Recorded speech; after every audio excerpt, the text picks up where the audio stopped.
Good morning बच्चों। प्यारे बच्चों, मोल कंसेप्ट को आगे बढ़ा रहे हैं। आज हमें पढ़ना है मोलिक्यूलर फॉर्मूला और इंपेरिकल फॉर्मूला के बारे में। बच्चों, आज हम किसी भी कंपाउंड का जो भी हमें देगा, परसेंटेज गिवन होगी, हम उसका मोलिकुलर फॉर्मूला और इंपेरिकल फॉर्मूला बनाना सीखेंगे। मोलिकुलर फॉर्मूला तो हमें पता है, लेकिन आज तक शायद हमने इंपेरिकल फॉर्मूला के बारे में नहीं सुना। आज हम उसके बारे में भी स्टडी करेंगे। तो शुरुआत करते हैं बच्चों। देखो, मोलिकुलर फॉर्मूला, सबसे पहली बात तो यही कि मोलिकुलर फॉर्मूला होता क्या है। मोलिकुलर फॉर्मूला समझना बच्चों, क्या होता है molecular formula. The exact number of atom, exact number of atom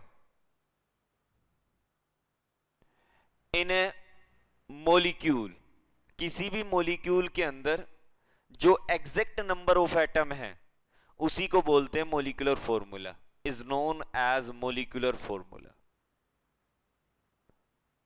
molecular formula, ठीक है बच्चों। किसी भी मोलिक्यूल के अंदर जो एग्जैक्ट नंबर है एटम के, वही है हमारे पास मोलिकुलर फॉर्मूला। जैसे अगर मैं एग्जांपल लूं तो देखो, ग्लूकोज का फॉर्मूला हम जानते हैं। ग्लूकोज का क्या होता है? C6H12O6, ये मोलिकुलर फॉर्मूला है और ये एग्जैक्ट नंबर ऑफ एटम है। कार्बन 6, हाइड्रोजन 12 और ऑक्सीजन 6 है। अगर मैं शुगर के मोलिकुलर फॉर्मूला की बात करूं तो मैं कहूंगा C12H22O11। अगर मैं इथेन के मोलिकुलर फॉर्मूला की बात करूं तो C2H6, सही बात है। अगर मैं इथाइन, और इथाइन का नाम एक और होता है बच्चों, याद रखना ये भी, एसिटाइलिन। क्या? एसिटाइलिन। एक वेल्डिंग गैस होती है ये एसिटाइलिन, वेल्डिंग में यूज होती है एसिटाइलिन। इसका फॉर्मूला होता है बच्चों मोलिकुलर फॉर्मूला C2H2। सही बात है यहां तक? तो बच्चों ये हमारे पास है मोलिकुलर फॉर्मूला। किसी भी मोलिक्यूल के अंदर जो एग्जैक्ट नंबर ऑफ एटम है वही है मोलिकुलर फॉर्मूला। अब बात करते हैं इंपेरिकल फॉर्मूला की। बच्चों, इंपेरिकल फॉर्मूला क्या होता है? ये हमारे लिए कुछ अलग टॉपिक है, कुछ नया है, इसके बारे में हमने नहीं सुना था। तो बच्चों, इंपेरिकल फॉर्मूला होता है सिंपल फॉर्मूला या सिंपलेस्ट रेशो ऑफ एटम। किसी भी मॉलिक्यूल के अंदर एटम्स का सिंपलेस्ट रेशो। अब वो सिंपलेस्ट रेशो हम कैसे निकाल सकते हैं? अगर वहां से कुछ कॉमन आ रहा है तो हम कॉमन निकाल लेंगे। जैसे देखो बच्चों, यहां पे ग्लूकोज के फॉर्मूला में देखो 6 कॉमन आ रहा है, 6 कॉमन आ रहा है ना सभी में से, तो 6 को कॉमन निकाल लेंगे। अब कॉमन निकालने के बाद जो फॉर्मूला बना उसको हम बोलते हैं इंपेरिकल फॉर्मूला। सही बात है। देखो, इंपेरिकल फॉर्मूला की डेफिनेशन क्या हुई? The simplest ratio of atom in A molecule is known as empirical formula, is known as empirical formula। इसी को हम बोलेंगे इंपेरिकल फॉर्मूला बच्चों। सही है। जैसे मैं एग्जांपल ले रहा हूं, यहां एग्जांपल लिखा मैंने, शुगर लिखा, ग्लूकोज लिखा बच्चों, यहां मैंने इथेन लिखा, यहां मैंने इथाइन लिखा, यहां मैं लिख रहा हूं इनका मोलिकुलर फॉर्मूला। मोलिकुलर फॉर्मूला क्या होगा? तो मोलिकुलर फॉर्मूला तो अभी मैं लिख के आया हूं ऊपर, C12H22O11 है इसका। ग्लूकोज का क्या है? C6H12O6 है। इथेन का क्या है? इथीन ले लेते हैं बच्चों, इथेन नहीं इथीन ले लेते हैं। इथीन का C2H6 है, इथाइन का C2H2 है। सही बात है। अच्छा, इंपेरिकल फॉर्मूला क्या होगा इनका? तो बच्चों, इंपेरिकल फॉर्मूला कैसे निकाला जाता है? अगर यहां से कुछ कॉमन आ रहा है तो हम कॉमन निकाल लेंगे। मुझे ये बताओ, क्या इस पूरे में से कोई कॉमन आ रहा है? यहां 12 है, यहां 22 है, यहां 11 है। क्या 2 कॉमन आ सकता है? नहीं आ सकता, क्योंकि यहां तो 11 है। कुछ भी कॉमन नहीं आ रहा है। अगर कॉमन नहीं आ रहा है तो जो मोलिकुलर फॉर्मूला वही इंपेरिकल फॉर्मूला। सही बात है। यहां से कुछ कॉमन आ रहा है तो मैं कहूंगा 6 कॉमन आ रहा है। 6 कॉमन आने के बाद क्या बचा, CH2O। ये इसका इंपेरिकल फॉर्मूला हो गया। ग्लूकोज का इंपेरिकल फॉर्मूला ये हो गया। अब सुनो आगे, इसका इंपेरिकल फॉर्मूला क्या होगा, तो मैं कह रहा हूं कि 2 कॉमन आ रहा है, 2 कॉमन आने के बाद क्या बचा, ये CH3। सही है। यहां से 2 कॉमन आ रहा है, 2 कॉमन आने के बाद ये क्या बचा, CH। तो बच्चों ये इंपेरिकल फॉर्मूला हो गया। इंपेरिकल फॉर्मूला में हमें क्या करना है, मोलिकुलर फॉर्मूला से जो भी कॉमन आ रहा है वो कॉमन निकाल लेना है, यानी कि हमने एटम का सिंपलेस्ट रेशो निकाल लेना है। वो सिंपलेस्ट रेशो ऑफ एटम ही है इंपेरिकल फॉर्मूला। सही बात है, यहां तक कोई बड़ी बात नहीं है। बच्चों हमारे लिए जो इंपॉर्टेंट चीज है ना, वो है इंपेरिकल फॉर्मूला की कैलकुलेशन। कैसे पता लगाएंगे हम इंपेरिकल फॉर्मूला। अभी तो मैं क्या दे रहा हूं तुम्हें, मोलिकुलर फॉर्मूला दे रहा हूं, तुम बड़े आराम से इंपेरिकल फॉर्मूला निकाल दोगे। लेकिन इंपेरिकल फॉर्मूला को निकालना है हमें परसेंटेज ऑफ एटम से। मैं तुम्हें एटम की परसेंटेज दूंगा, उस परसेंटेज से हमें इंपेरिकल फॉर्मूला निकालना है। तो बच्चों वो कैलकुलेशन हम कैसे करेंगे, वही है हमारा आज का मेन टॉपिक। ये तो अभी तो मैंने केवल तुम्हें बताया है कि वास्तव में इंपेरिकल फॉर्मूला होता क्या है। बच्चों अब हम पढ़ेंगे इंपेरिकल फॉर्मूला और मोलिकुलर फॉर्मूला पता करने का तरीका, मेथड। ठीक है,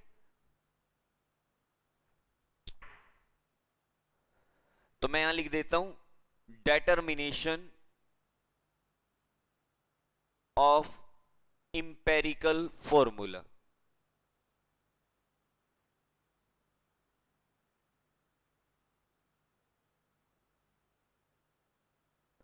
इंपेरिकल फॉर्मूला को कैसे डिटरमाइन करेंगे।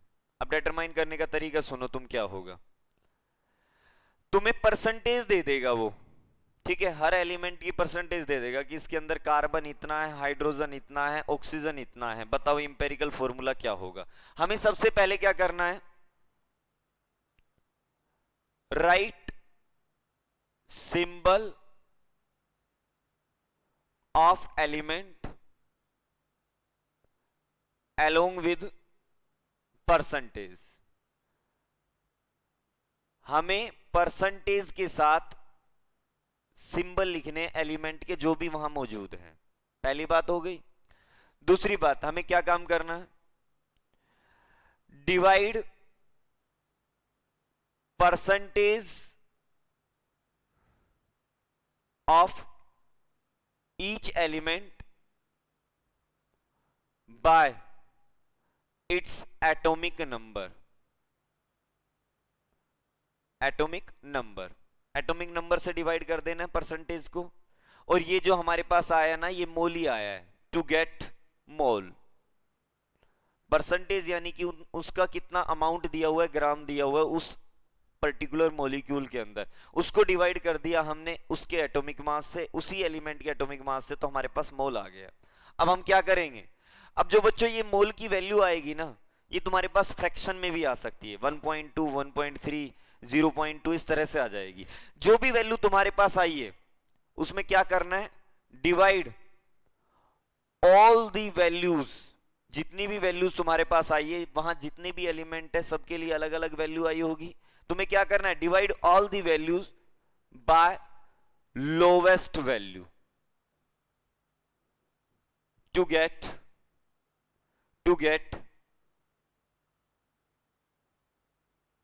Simple ratio. हमें वहां जितनी भी वैल्यू है ना, उन सबको डिवाइड कर देना है, उनमें जो सबसे छोटी वैल्यू है उससे डिवाइड करने के बाद हमारे पास सिंपल रेशियो आ जाएगा। ठीक है, अच्छा ये वाला स्टेप कभी कभी जरूरत पड़ेगी इसकी, जो ये लास्ट स्टेप में लिख रहा हूं, हमेशा जरूरत नहीं पड़ेगी, अगर जरूरत है तो ही यूज करना है। अगला स्टेप क्या है, if simple ratio is in fraction. अगर सिंपल रेशियो फ्रैक्शन में है तो हमें क्या करना है, then multiply by a suitable number to get simple whole number ratio। अगर हमारे पास अगर हमारे पास जो ये सिंपल रेशो आया है, इसमें जो वैल्यूज आई है, अगर वो अभी भी फ्रैक्शन में है, तो हमें हमारी तरफ से किसी भी एक पर्टिकुलर इंटीजर से मल्टीप्लाई करना है, किसी भी एक पर्टिकुलर नंबर से मल्टीप्लाई करना है, जिससे वो फ्रैक्शन खत्म हो जाए और हमारे पास एक सिंपल होल नंबर रेशो आ जाए। ठीक है, अब हमें क्या करना है, जो सिंपल होल नंबर रेशो आया है ना, वही इंपेरिकल फॉर्मूला है एक तरह से उस एलिमेंट का। देखो कैसे, जैसे मेरे पास एक क्वेश्चन दिया हुआ है, समझना, मेरे पास एक क्वेश्चन दिया हुआ है कि determine empirical formula, determine empirical formula कहां से पता लगाना है? कार्बन की परसेंटेज दी हुई है 40, हाइड्रोजन दिया हुआ है 6.6% और ऑक्सीजन दिया हुआ है 53.4%। टोटल देखो 100% हो गया ना। हमें ये परसेंटेज दी हुई है एलिमेंट की, ये कहा कि किसी भी कंपाउंड के अंदर ये तीन एलिमेंट है, कार्बन है, हाइड्रोजन है, ऑक्सीजन है, इन तीनों की परसेंटेज दे दी है। हमें उसका इंपेरिकल फॉर्मूला निकालना है। अब देखो, इंपेरिकल फॉर्मूला निकालने के लिए हमें ये स्टेप फॉलो करने हैं। देखो मैं क्या लिख लेता हूं, इधर मैं लिखता हूं सिंबल ऑफ एलिमेंट, यहां पे लिख लिया मैंने सिंबल उस एलिमेंट का, कौन कौन से हैं, कार्बन है, हाइड्रोजन है और ऑक्सीजन है। यहां लिख देता हूं उनकी परसेंटेज, परसेंटेज कितनी दी हुई है, इसकी 40 दी हुई है, इसकी 6.6 दी हुई है, इसकी 53.4 दी हुई है। सही बात है। अच्छा, एटॉमिक मास क्या होता है? तो एटॉमिक मास की बात करूं तो कार्बन का 12 होता है, हाइड्रोजन का 1 होता है, ऑक्सीजन का 16 होता है। मोल निकाल लेता हूं।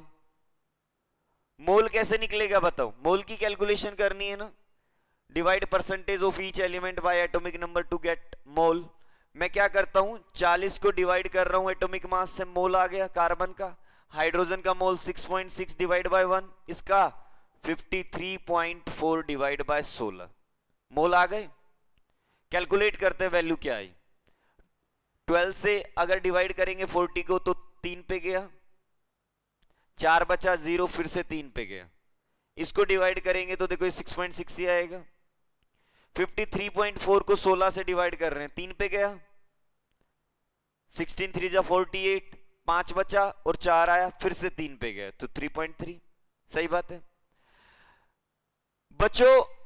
जो ये वैल्यू आई है ना हमारे पास 3.3, 6.6, 3.3, हमें क्या करना है, यहां से सिंपल वैल्यू निकालनी है। देखो अगला स्टेप क्या है हमारा, डिवाइड ऑल दी वैल्यूज, जितनी भी वैल्यू ये हमारे पास आई है, इसको हमें डिवाइड करना है लोवेस्ट वैल्यू से सिंपल रेशो निकालने के लिए। यानी कि अब हम निकालेंगे सिंपल रेशो, सिंपल रेशो।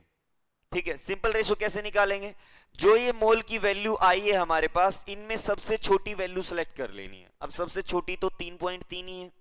मुझे क्या करना है, ये जितनी भी वैल्यू आई है ना मेरे सामने, इन सबको डिवाइड करना है 3.3 से। इसको 3.3 से डिवाइड कर रहा हूं तो 1 आ गया। 6.6 को अगर मैं डिवाइड करूंगा 3.3 से तो कितना आ जाएगा, 2 आ जाएगा। अगर 3.3 को डिवाइड करूंगा 3.3 से तो मेरे पास 1 आ जाएगा। अब बच्चों क्या ये वैल्यू फ्रैक्शन में आई है? तो मैं कहूंगा फ्रैक्शन में नहीं आई है, सिंपल होल नंबर रेशो में आई है। अगर फ्रैक्शन में आती, अगर फ्रैक्शन में आती तो मुझे किसी सूटेबल नंबर से मल्टीप्लाई करना पड़ता। बच्चों ये वाला केस भी मैं समझा देता हूं तुम्हें कि ये है क्या। मान लो तुम्हारे पास एलिमेंट होते एक्स वाई जेड और लास्ट में वो सिंपल रेशो ऐसा आ जाता 1, 1.5 और ये 2, तो उस टाइम पे हमें क्या करना पड़ता, इस फ्रैक्शन को खत्म करने के लिए हमें सभी को एक पर्टिकुलर नंबर से मल्टीप्लाई करना है। तो बच्चों ये फ्रैक्शन खत्म करने के लिए मैं सभी को 2 से मल्टीप्लाई कर दूंगा। 2 से किया, 2 से किया, 2 से किया, तो कितना आ गया, 2, 3 और ये 4। ये वाला जो स्टेप है ना, तुम्हें उस टाइम पे ही यूज करना है, उस टाइम पे यूज करना है जब यहां पे कोई फ्रैक्शन में आ जाए। अगर फ्रैक्शन में नहीं आ रहा है तो कोई बड़ी बात नहीं, सीधे सीधे हो जाएगा हमारे पास यहां पे। तो बच्चों सुनो ध्यान से समझना। अब इंपेरिकल फॉर्मूला क्या आया? इंपेरिकल फॉर्मूला आ गया, जो सिंपलेस्ट रेशो तुम्हारे पास आया है ना, वो इन एटम के साथ अटैच कर दो। कार्बन कितना आया, एक, हाइड्रोजन कितने आया 2, ऑक्सीजन कितना 1, तो ये इंपेरिकल फॉर्मूला हो गया। समझ में आई ये बात? क्लियर है? कोई बड़ी बात नहीं है, सीधे सीधे हमने अभी तक पढ़ा है इसको कि भाई तुम्हें एलिमेंट मिलेगा, उसकी परसेंटेज मिलेगी। एटॉमिक नंबर लिख लेना सबसे पहले, सॉरी एटॉमिक मास लिख लेना, मोल निकाल लेना। मोल निकालने के बाद जो तुम्हारे पास वैल्यू आई है, सभी वैल्यू को सबसे छोटे वाले मोल से डिवाइड कर देना है। कर दिया, सिंपल रेशो आ जाएगा। अगर सिंपल रेशो फ्रैक्शन में आता है तो किसी एक पर्टिकुलर नंबर से मल्टीप्लाई करके उस फ्रैक्शन को सिंपल होल नंबर रेशो में ले आना है। समझ में आ गई ये बात? क्लियर है बिल्कुल? चलो बच्चों, अब हम पढ़ते हैं, ये अभी तो पढ़ा, मॉलिक्यूलर फॉर्मूला डिटरमाइन किया है। अब हम अभी इंपेरिकल फॉर्मूला डिटरमाइन किया, अब हम मॉलिक्यूलर फॉर्मूला डिटरमाइन करेंगे। बच्चों मॉलिक्यूलर फॉर्मूला पता लगाना आसान है, क्यों? क्योंकि हमने इंपेरिकल फॉर्मूला तो पता लगा ही लिया है। अब इस इंपेरिकल फॉर्मूला से मॉलिक्यूलर फॉर्मूला बनाना है। तो मैं यहां लिख देता हूं, determination of molecular formula. Molecular formula को कैसे डिटरमाइन करेंगे? बच्चों एक बात बताओ मुझे, ये ग्लूकोज का मॉलिक्यूलर फॉर्मूला है, और अगर मैं 6 कॉमन निकाल लूं तो ये ग्लूकोज का इंपेरिकल फॉर्मूला हो गया। बच्चों ये बताओ, मॉलिक्यूलर फॉर्मूला और इंपेरिकल फॉर्मूला में अंतर क्या है? तो मैं कहूंगा कि इंपेरिकल फॉर्मूला जो बना है वो मॉलिक्यूलर फॉर्मूला से एक पर्टिकुलर नंबर मैंने कॉमन निकाल लिया है। कॉमन निकालने के बाद बना है, ये सिंपलेस्ट नंबर ऑफ एटम को रिप्रेजेंट कर रहा है। अगर मैं जो मैंने कॉमन निकाला, अगर मैं उस कॉमन से इसको मल्टीप्लाई कर देता हूं, क्या निकाला था कॉमन? 6 निकाला था। 6 से अगर दोबारा मल्टीप्लाई कर देता हूं तो दोबारा से आ जाएगा कि नहीं आ जाएगा? बिल्कुल आ जाएगा। यानी कि एक सीधी सी बात हो गई भाई यहां पे। तो क्या कि मॉलिक्यूलर फॉर्मूला जो होगा ना, मॉलिक्यूलर फॉर्मूला जो होगा वो होगा n into empirical formula, n into empirical formula. अब हम कहेंगे ये n क्या है? तो बच्चों ये n है जो हमने कॉमन निकाला है। यानी कि यहां से जब मैं यहां पहुंचा तो 6 कॉमन निकाला है ना, वो 6 ही n की वैल्यू है। अगर मुझे ये पता हो, अगर मुझे ये पता हो कि मैंने कॉमन क्या निकाला है और उस कॉमन से मैं मल्टीप्लाई कर दूं इंपेरिकल फॉर्मूला को, तो मेरे पास मॉलिक्यूलर फॉर्मूला आ जाएगा। लेकिन बच्चों इस n की वैल्यू हम निकाल कैसे सकते हैं? ये n बराबर क्या होगा? n बराबर होगा molecular mass, molecular mass divide by empirical mass. Empirical formula जो होता है ना, उसका मास निकाल लेना तुम, और मॉलिक्यूलर मास तुम्हें देगा न्यूमेरिकल के अंदर। देखो बच्चों ध्यान से समझना, समझना अभी बात को। जैसे हमें परसेंटेज दे दी एलिमेंट की, सबसे पहले तो मैं इंपेरिकल फॉर्मूला निकालूंगा। निकाल लिया मैंने इंपेरिकल फॉर्मूला। अब इस इंपेरिकल फॉर्मूला निकालने के बाद मैं इंपेरिकल मास निकाल लूंगा। एम का मतलब इंपेरिकल मास। कैसे निकालूंगा? 12 कार्बन का हो गया, 2 हाइड्रोजन का हो गया, ये 16 हो गया। तो ओवरऑल कितना आ गया? ये हमारे पास 16 और 2 18 और ये 30 आ गया। इंपेरिकल मास हो गया। न्यूमेरिकल के अंदर हमें मॉलिक्यूलर मास वो देगा। मान लिया मॉलिक्यूलर मास उसने दे दिया कि मॉलिक्यूलर मास है 60, ठीक है। 60 अगर दे देता है तो n की वैल्यू आ गई ना तुम्हारे पास। मॉलिक्यूलर मास को डिवाइड कर देना इंपेरिकल मास से, n की वैल्यू क्या आ गई? 2। इसका मतलब इसको 2 से मल्टीप्लाई कर दो, यानी कि वो जो कॉमन निकालने वाला जो फैक्टर था वो क्या था? 2 था। 2 से मल्टीप्लाई किया तो C2H4O2, वो क्या हो गया? Molecular formula. समझ में आ रही है ना बात? बच्चों कई बार तुम्हें न्यूमेरिकल के अंदर मॉलिक्यूलर मास नहीं देगा। देखो अगर हमारे से मॉलिक्यूलर फॉर्मूला वो पूछ रहा है ना, तो मॉलिक्यूलर मास उसको देना पड़ेगा। लेकिन कई बार वो मॉलिक्यूलर मास नहीं देता, वो वेपर डेंसिटी दे देता है। बच्चों वेपर डेंसिटी से तुम मॉलिक्यूलर मास निकाल सकते हो। क्या? कि जो मॉलिक्यूलर मास होता है ना, molecular mass is equals to 2 into vapour density. ये पढ़ के भी आ चुके हम, ये पढ़ के भी आ चुके हैं, 2 इंटू वेपर डेंसिटी। तो बच्चों ये वाली बात भी हमें ध्यान में रखनी है। अब 1 बाय 1 हम कुछ न्यूमेरिकल पढ़ेंगे और इन्हीं से रिलेट करते हुए। बच्चों सारे न्यूमेरिकल अपने आप में अलग है, अच्छे से समझना है उनको। देखो ये मत समझना कि बिल्कुल ऐसे के ऐसे, मैं तुम्हें अलग अलग तरह के न्यूमेरिकल सिखा रहा हूं यहां पे, क्योंकि जिस भी बुक में से तुम करोगे या मैं तुम्हें जो सीट दूंगा, एक टॉपिक और करा देता हूं बच्चों, उसके बाद तुम्हारी पूरी सीट लगभग उसमें 200 क्वेश्चन होंगे, वो तुम्हें मिलेगी, वो अच्छे से सोल्व करनी है, उसमें बहुत सारे क्वेश्चन होंगे। अभी तो मैं हर टॉपिक के एक एक क्वेश्चन करा रहा हूं तुम्हें।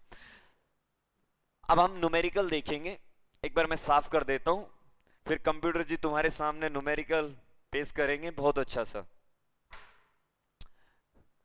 बहुत दिन हो गए हैं, कंप्यूटर जी लगातार हमारी सेवा में हैं। बच्चों इनको भी धन्यवाद देना चाहिए तुम्हें।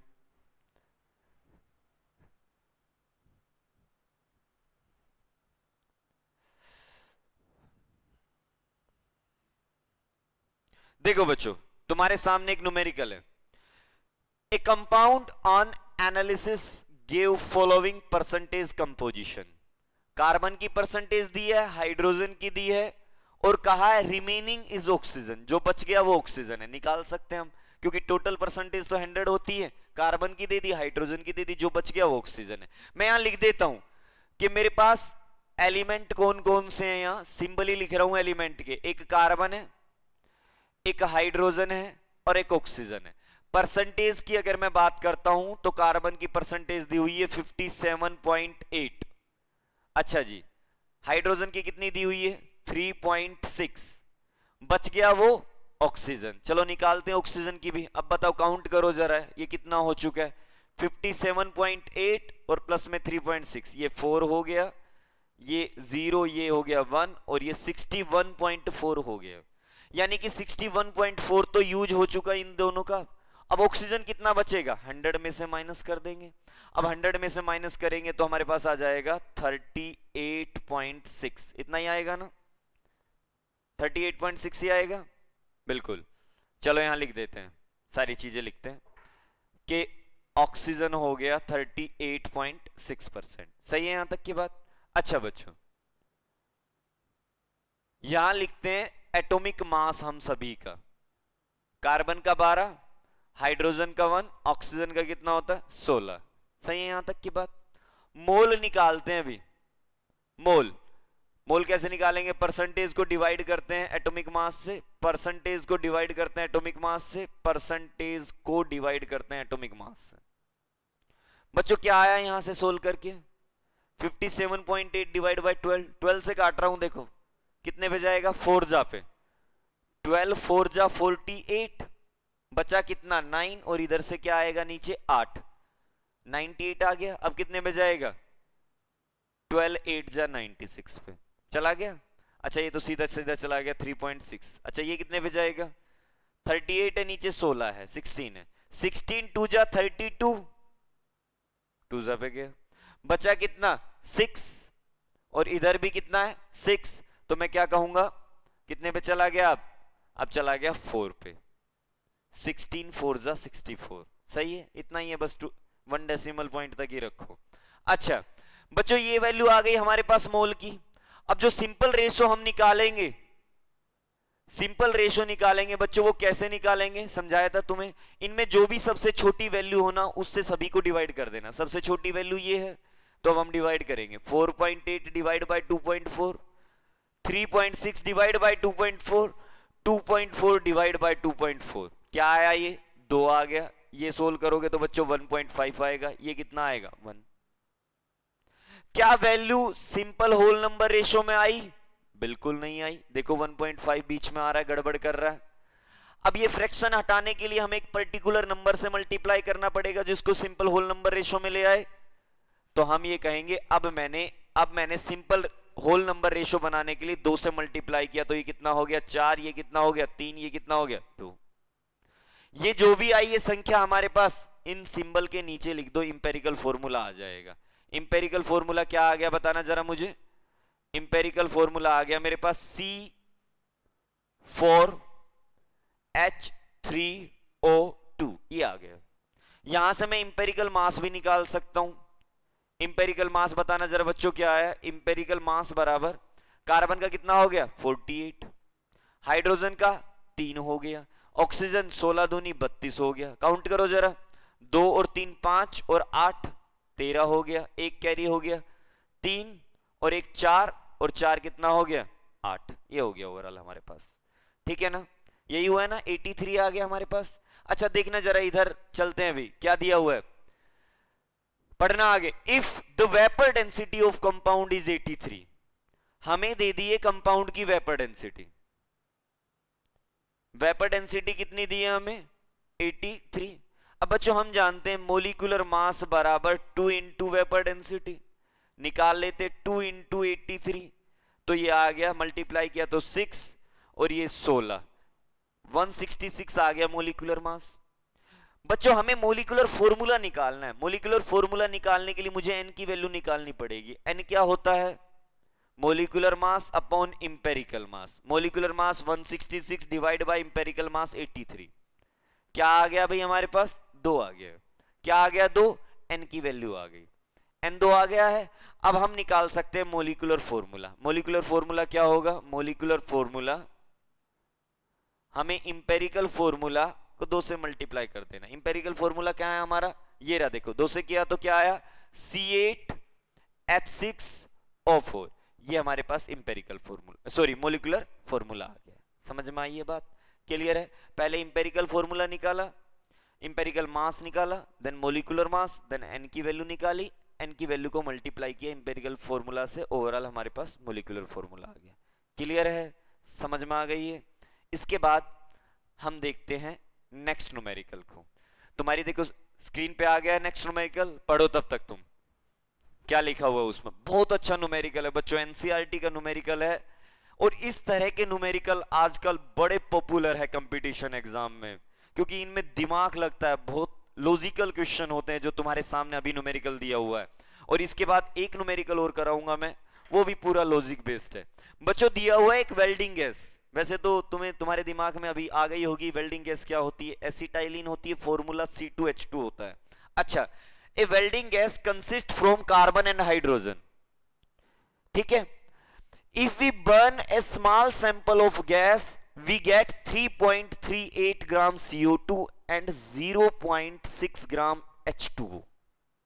आगे लिखा हुआ है a 10 litre of gas at STP have weight 11.6 gram, determine molecular formula of gas। हमें उस गैस का मोलिकुलर फॉर्मूला पता करना है।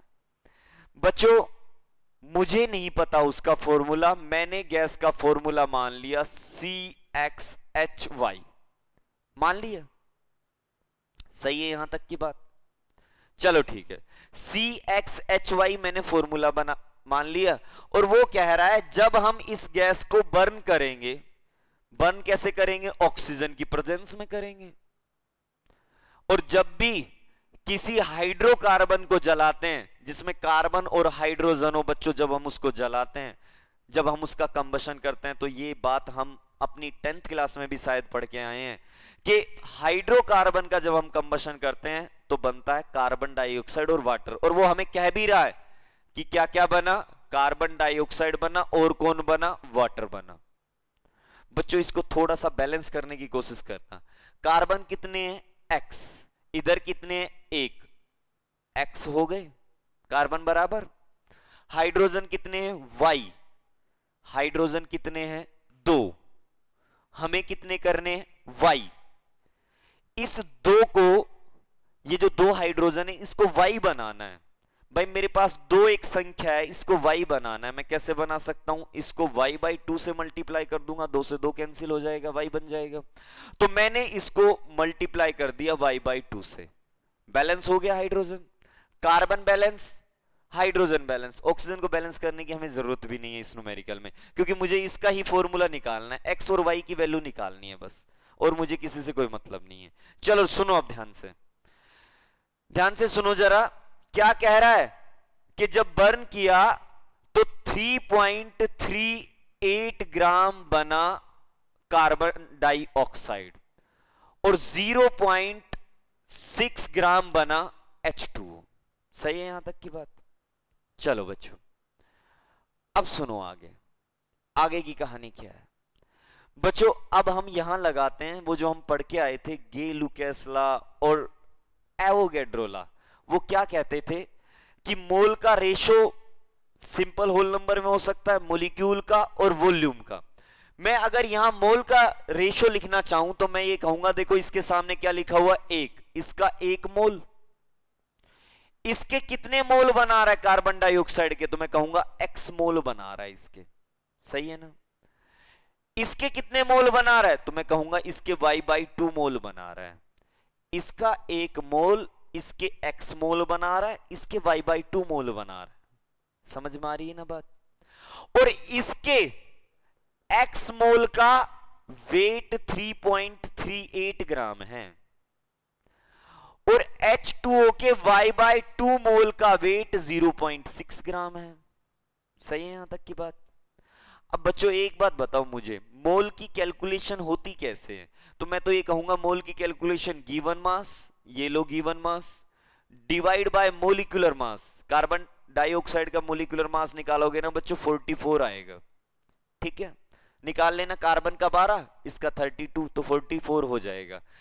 बराबर मोल आ गया ना, और मोल कितना दिया हुआ है इसका, x दिया हुआ है, मैंने x के बराबर रख दिया। इसका मोल निकालता हूं बच्चों, 0.6 डिवाइड बाय H2O का मोलिकुलर मास 18, किसके बराबर होगा, y/2 के बराबर होगा। समझ में आ रही है ना बात। बच्चों मैं x की वैल्यू निकालता हूं, x की वैल्यू निकालूंगा तो देखो 11 पे चला गया, 11 4 जा, और ये 11 3 जा पे गया, और फिर कितने पे गया, फिर 0, और फिर चला गया ये 7 जा पे, ठीक है। अब 4 से कैंसिल कर रहा हूं मैं, 0.076 आ जाएगा लगभग ये, ठीक है। x की वैल्यू आ गई। अच्छा बच्चों अब हम निकालते हैं y की वैल्यू, तो y बराबर देखो क्या हो जाएगा, y बराबर 2 इंटू 0.6 डिवाइड बाई 18। बच्चों इसको सोल्व करेंगे तो इसकी भी 0.076 वैल्यू आएगी, ठीक है। अब सुनो जरा ध्यान से, x आया 0.076, y आया 0.076। इनका सिंपल रेशो निकाल लूं, सिंपल रेशो निकालने के लिए छोटी वाली संख्या से डिवाइड कर दूं दोनों को। अब छोटी वाली संख्या इनमें क्या है, दोनों ही बराबर है, तो दोनों को सेम चीज से डिवाइड करूंगा तो 1 1 आ जाएगा। बच्चों ये सिंपल रेशो आ गया, x की वैल्यू कितनी आई 1, y की वैल्यू कितनी आई 1। इसका मतलब इस वाले कंपाउंड का इंपेरिकल फॉर्मूला आ गया। इंपेरिकल फॉर्मूला क्या आ गया, इंपेरिकल फॉर्मूला आ गया मेरे पास C1H1, यानी कि CH इंपेरिकल फॉर्मूला आ गया। मैं इंपेरिकल मास भी निकाल सकता हूं, इंपेरिकल मास क्या होगा, इंपेरिकल मास बराबर कार्बन का 12, इसका 1, कितना आ गया 13। सही बात है, यहां तक कोई बड़ी बात नहीं है। अब सुनो आगे की कहानी क्या है, हमें तो निकालना है मोलिकुलर फॉर्मूला। इंपेरिकल मास में निकाल चुका हूं, मोलिकुलर फॉर्मूला निकालने के लिए मुझे n की वैल्यू चाहिए, और n की वैल्यू निकालने के लिए मुझे मोलिकुलर मास चाहिए। वो कैसे निकाल सकता हूं, हमें एक डाटा दिया है देखो बच्चों कि 10 लीटर इस गैस का STP के ऊपर, ठीक है, 10 litre of gas have weight बराबर 11.6 ग्राम। सही बात है। 10 लीटर इस गैस का वेट STP के ऊपर कितना वेट कंटेन करता है, 11.6 ग्राम। बच्चों एक बात बताओ मुझे, अगर मैं तुमसे ये कहूं कि किसी भी गैस का 1 मोल STP के ऊपर कितना वॉल्यूम कंटेन करेगा, STP के ऊपर किसी भी गैस का 1 मोल कितना वॉल्यूम कंटेन करेगा, तो मैं कहूंगा 22.4 लीटर। तो मैं कह सकता हूं ना 22.4 लीटर किसी भी गैस का वॉल्यूम STP के ऊपर उस गैस के 1 मोल के बराबर होता है। और 1 मोल जो होता है ना, 1 मोल उसका मोलिकुलर मास ही होता है। 1 मोल बराबर उसका मोलिकुलर मास। अरे होता है कि नहीं होता है। हमें इस गैस का मोलिकुलर मास निकालना है। 10 लीटर का मास 11.6 ग्राम है, 22.4 लीटर का जो मास होगा ना वो इसका मोलिकुलर मास होगा। अब 10 लीटर का मास इतना है तो 1 लीटर का मास कितना होगा, 11.6 डिवाइड बाय 10। 22.4 लीटर का कितना होगा, तो 22.4 लीटर से मल्टीप्लाई कर देंगे, 11.6 डिवाइड बाय 10 मल्टीप्लाई बाय 22.4। बच्चों सोल्व करेंगे ना तो हमारे पास आ जाएगा 26। ये जो 26 आया है ये उस गैस का मोलिकुलर मास आ गया, क्योंकि किसी भी गैस का जो 1 मोल है वो 22.4 लीटर के बराबर और वो मोलिकुलर मास के बराबर। सही है, तो बताना जरा बच्चों n बराबर क्या आया। n बराबर molecular mass upon empirical mass. Molecular मास 26, इंपेरिकल मास 13, वैल्यू क्या आई 2। ठीक है, तो बताना अब क्या करें हम, मोलिकुलर फॉर्मूला निकालना है, इंपेरिकल फॉर्मूला को 2 से मल्टीप्लाई कर दो। मोलिकुलर फॉर्मूला क्या आ जाएगा हमारे पास, मोलिकुलर फॉर्मूला बराबर मल्टीप्लाई करो इसको 2 से किया तो क्या आया C2 और क्या आया H2। समझ में आ गई ये बात, क्लियर है, कोई बड़ी बात नहीं है बच्चों, सीधे सीधे दिया हुआ था, आसान सा था। हालांकि ये एनसीईआरटी का एक बहुत ही मतलब कि ये कह सकते हैं हॉर्स का क्वेश्चन है, ये हाई ऑर्डर थिंकिंग स्किल का क्वेश्चन है। इसके बाद हम एक और करेंगे, वो इससे भी लाजवाब न्यूमेरिकल है, बहुत अच्छा न्यूमेरिकल है। अभी देखो ये न्यूमेरिकल अपने आप में कितना अच्छा था, उसने कंबसन कहा, हमने कंबसन वाली रिएक्शन कर दी, हमने हाइड्रोकार्बन का फॉर्मूला अपनी तरफ से मान लिया CX और HY, X और Y का सिंपल रेशो निकाला, पहले सिंपल रेशो निकाला मतलब इंपेरिकल फॉर्मूला हो गया, इंपेरिकल मास निकाला, मोलिकुलर मास निकाला और ओवरऑल हमारे पास मोलिकुलर फॉर्मूला। समझ में आ गई ये बात, इसको एक बार अपनी तरफ से लिख के भी देखना है, अच्छे से करके देखना है, अपने आप समझ में आएगा। ठीक है बच्चों, एक न्यूमेरिकल और देखते हैं हम, पढ़ना जरा, स्क्रीन पे आ गया होगा तुम्हारे सामने न्यूमेरिकल, पढ़ो जरा इसको, पढ़ो बच्चों, बहुत अच्छा न्यूमेरिकल है जो तुम्हारे सामने अब है, ये भी एनसीईआरटी का ही न्यूमेरिकल है। और हम ये कह सकते हैं ये हमारे इंपेरिकल फॉर्मूला और मोलिकुलर फॉर्मूला की लास्ट स्टेज है। लास्ट स्टेज का मतलब हमें इससे बेहतरीन न्यूमेरिकल नहीं मिल सकता इंपेरिकल फॉर्मूला और मोलिकुलर फॉर्मूला में, ये लास्ट स्टेज है। पहली स्टेज बच्चों वो जो मैंने पहला न्यूमेरिकल कराया था तुम्हें, बिल्कुल आसान सा, परसेंटेज दी, डिवाइड किया, फॉर्मूला आ गया। दूसरी स्टेज मैंने जो अभी लास्ट वाला न्यूमेरिकल कराया और ये लास्ट स्टेज है। ठीक है, इनसे रिलेट करते हुए न्यूमेरिकल मिलेंगे तुम्हें, ऐसे तो मिलने भी मुश्किल है, ये एक ही है, ये समझ लो अपने आप में एक ही क्वेश्चन है ये। देखो जरा क्या लिखा हुआ है, butyric acid contain carbon, hydrogen and oxygen. तो मैं यहां लिख देता हूं, एक एसिड है जिसका नाम है ब्यूटायरिक एसिड, फॉर्मूला नहीं जानते हम। अच्छा, ब्यूटायरिक एसिड के अंदर कार्बन है, हाइड्रोजन है और ऑक्सीजन है, 3 एलिमेंट है। अच्छा आगे क्या कहा कि ए 4.42 gram sample of butyric acid, butyric acid का 4.42 ग्राम सैंपल अगर हम बर्न कर रहे हैं, बर्न करने का मतलब कंबशन करा रहे हैं ऑक्सीजन के साथ, तो हमें क्या मिलता है, 8.45 ग्राम मिलता है कार्बन डाइऑक्साइड और 3.46 ग्राम मिलता है H2O।